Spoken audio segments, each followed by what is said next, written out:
भाषेचा मंत्री म्हणून शालेय शिक्षण विभागाच्या मराठी भाषेच्या शाळा माझ्या अंतर्गत येत नाहीत, ते शालेय शिक्षण विभागाच्या अंतर्गत येतात. परंतु मराठी भाषा ही प्रत्येकापर्यंत पोहोचली पाहिजे, ती आपली मायबोली आहे, मातृभाषा आहे.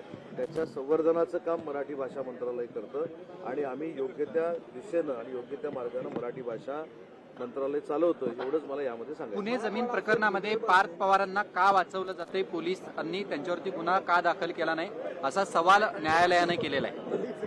काल देखील मी याचं उत्तर सांगितलं की सन्माननीय न्यायालयानं काय निर्देश दिले मला माहीत नाही, परंतु या संदर्भामध्ये मुख्यमंत्री महोदयांनी जी चौकशी समिती नेमलेली आहे त्या चौकशी समितीचा अहवाल आल्यानंतर योग्य ती कार्यवाही केली जाईल. पण सातत्यानं आपण जर बघायला गेलं या प्रश्नामुळे पार्थ पवार प्रकरणामुळे कुठेतरी सरकारची कोंडी होते का? कारण का सातत्यानं सगळ्यांचीच उत्तरे ही चौकशीच्या दिशेनं जात आहेत, मात्र थेट न्यायालय म्हणते गुन्हा कोंडी होण्याचा काही प्रश्न येत नाही.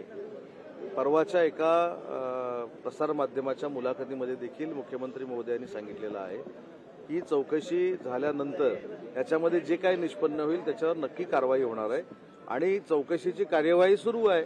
त्याच्यामुळे कोणाला पाठीशी घालण्याचं, कुठे अडचणी देण्याचा काहीच संबंध येत नाही.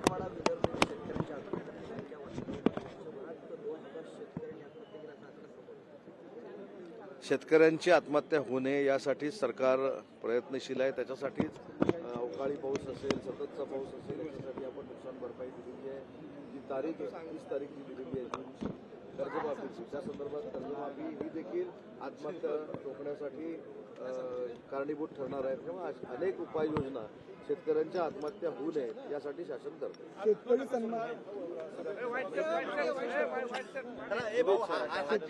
एका ठिकाणी राज्य सरकार म्हणतं मात्र शेतकरी सन्मान योजनेचा लाभ जो आहे तो अनेक शेतकऱ्यांना आदेश दिले की निधी वर्ग करा, मात्र तो निधी शेतकऱ्यांना पैसे भेटले. या बाबतीमध्ये स्पष्ट भूमिका शासनाची अशी आहे, मुख्यमंत्र्यांची देखील आहे की शेतकऱ्यांसाठी ज्या ज्या काही योजना मंजूर केलेल्या आहेत, ज्या ज्या काही फॅसिलिटीज दिलेल्या आहेत त्या शेतकऱ्यांपर्यंत पोहोचल्या पाहिजेत.